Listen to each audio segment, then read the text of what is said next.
Russell couldn't believe his eyes. Tala, the infamously icy CEO who could make senior managers tremble with a single email, was crying. And not just a few tears. She was full on, mascara running, hiccup sobbing crying. "Oh no," Russell muttered under his breath. This can't be good."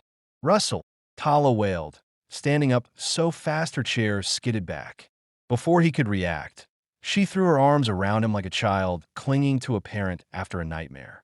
Russell froze, awkwardly patting her back. Are you okay?" He quickly stuffed his divorce papers into his jacket pocket like a teenager hiding bad grades from his parents. "What's wrong? Tell me what happened." Tala's sobs quieted a little. She stepped back, mascara streaking her cheeks. "I'm going to die," she whispered dramatically. "I only have 3 months left to live." Russell blinked. "Wait, what?" Tala sniffled and began explaining between shaky breaths. "I've been forgetting things, losing my balance, headaches, seizures. Sometimes I don't even remember where I am or what I'm doing. I went to the hospital and the doctor—" She trailed off, swallowing hard. "He told me I have a tumor in my brain. Inoperable. 3 months. That's it." Russell's mind blanked. 3 months. He felt a weird mix of panic. He did not know whether to jump with joy or feel sorry for Tala. He hated to admit it, but he felt happy inside. "Oh, I'm so sorry, Tala. I had no idea," Russell said, trying to sound supportive. He added, "Let's get another opinion." Yes, another doctor. But the second doctor said the same thing. 3 months. No hope. Russell tried again.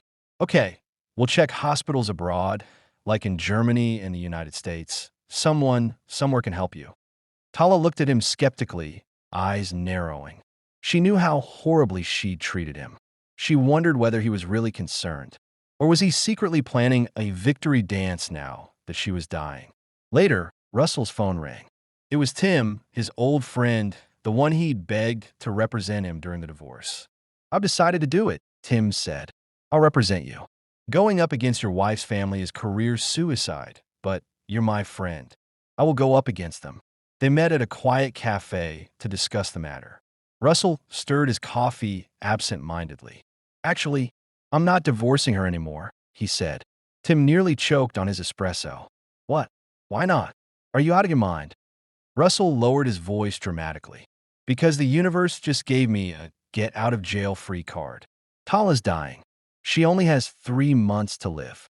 Tim blinked, then slowly broke into a grin. "You're kidding." "Nope." The two men could not hide their joy. They exchanged a guilty look, then laughed quietly. It was wrong and immoral. Though it sounded unnatural to celebrate when someone was suffering, they were happy that Russell would soon be free and live his life the way he wanted. The years of misery he experienced were intoxicating. Tim leaned forward, for he suddenly had an idea. 3 months is a long time. You could use it to make her believe you truly love her. Be the perfect husband, so that when she dies, she leaves everything to you. Shares, properties, all of it. Russell hesitated. "I just wanted to be free." "That's enough." His friend was hoping that if Russell started being nice, loving, and caring to his wife, he will not only be free after 3 months, but would also be left with a huge inheritance. Tala would give him all her shares and properties that she owned. Russell, though he was happy just being free, was persuaded by Tim's idea.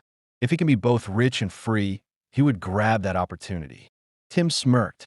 "Free and rich, Russell. Free and rich. Go and love that woman with all your might. You can thank me later." Those words echoed in Russell's mind for days. The following Saturday was Russell and Tala's wedding anniversary, a date they hadn't celebrated in 3 years. Perfect. Russell showed up at Tala's office, not with contracts or spreadsheets, but with a bouquet of crimson roses. "Happy anniversary, my love," he said, his voice warm and theatrical. He even kissed her forehead. Tala blinked up at him, startled. Butterflies fluttered in her stomach. She couldn't remember the last time he'd been kind to her.